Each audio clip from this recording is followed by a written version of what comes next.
Oppression is the limiting of others' freedoms. Oppression is a socio-political phenomenon in which a certain subgroup or a certain set of people are restricted from doing certain things. Oppression is when a group of people or a singular person within a society don't have the same access to opportunities or just anything else in society that others may have. Oppression is multifaceted and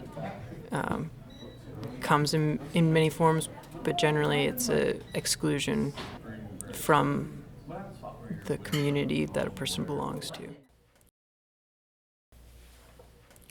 Imagine a bird cage. There's a bird inside and wires on the outside, keeping that bird trapped inside. The cage inhibits the bird from flying out. The cage traps the bird, not allowing the bird to do what it wants.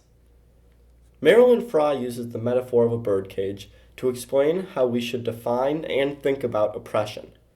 Frye worries that people think too narrowly about the advantages that society gives to certain people. For example, if a person of color or a woman doesn't get a job for which they are qualified, Frye is concerned that people will view that event in a vacuum rather than as a part of a system of structures that limit that person's opportunities. To illustrate this concern, Frye discusses a birdcage. The birdcage analogy shows an oppressed person as a bird inside of a birdcage with many wires. When looking from a macroscopic view, it is obvious that the bird is limited by the wires of the cage. The bird cannot escape, and the bird cannot do what it wishes. The bird is oppressed. If you take a more microscopic view of the birdcage, however, you may only see one or two of the wires. It may look like the bird could just fly out the other side of the cage. By looking at just the individual wires, you don't see how difficult the bird's situation is. Frye's birdcage analogy helps us understand that we can't overcome oppression by tearing down a singular problematic institution. Taking away one wire from the birdcage won't set the bird free. There will still be many different interacting institutions that are still limiting the oppressed person's opportunities. In order for us to stop a person or group from being oppressed, we must look at all the societal structures negatively affecting that person or group. Frye helps us understand this. One argument against Frye's analogy is that it doesn't address the more complex issues of oppression. Who builds the birdcage? Are the people who build the birdcage the same people that benefit from it? Do some people have more restrictive cages than others?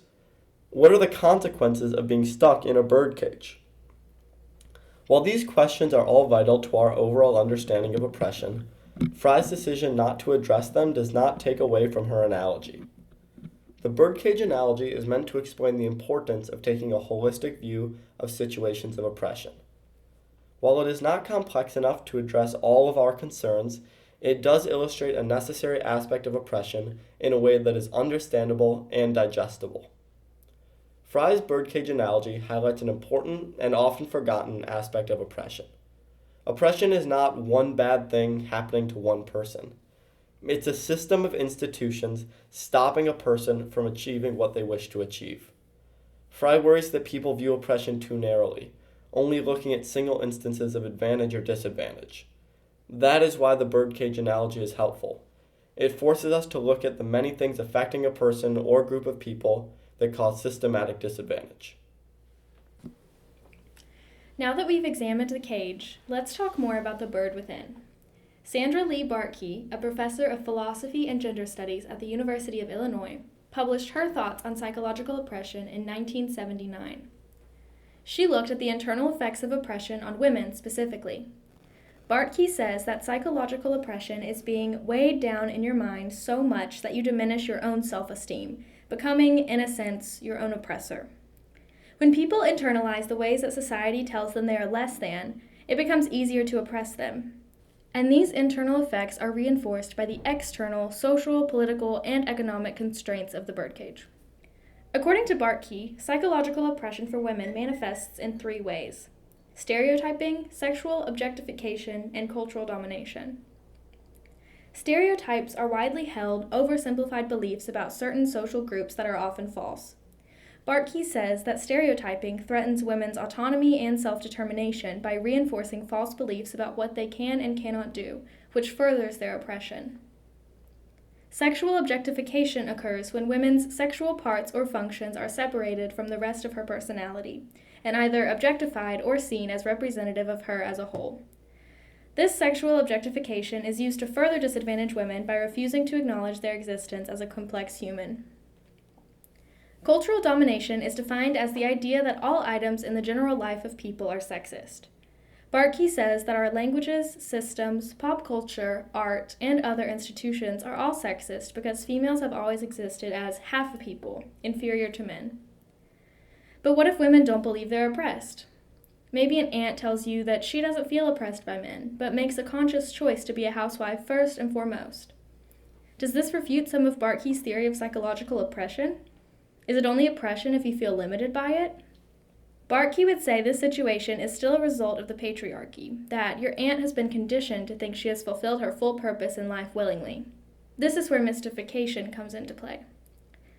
Mystification is when the reality of the agency and capabilities of someone who is psychologically oppressed are so obscured by society that people either falsely believe they're living up to their full potential because society tells them it's all they can achieve, or that they feel internally guilty that they haven't done more without recognizing the barriers at work, without seeing the birdcage.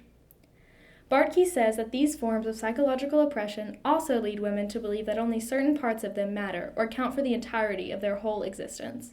This is what she describes as fragmentation. Bartky's explanation of psychological oppression provides insight to the varying consequences of being trapped in Frye's birdcage. Psychological oppression diminishes the agency and self-esteem of those being oppressed and allows the oppressor to continue this oppression. These two thinkers help us begin to understand oppression, but our work isn't close to done. Understanding is only the first step. It is our responsibility to take this knowledge and turn it into action. We must continue this dialogue and integrate it into everyday life. Try to keep understanding how oppression affects members of society. How can you keep this conversation going? What can you do to learn more about the effects of oppression? To learn more, check out Martin Luther King Jr.'s 4 Steps to Nonviolent Resistance.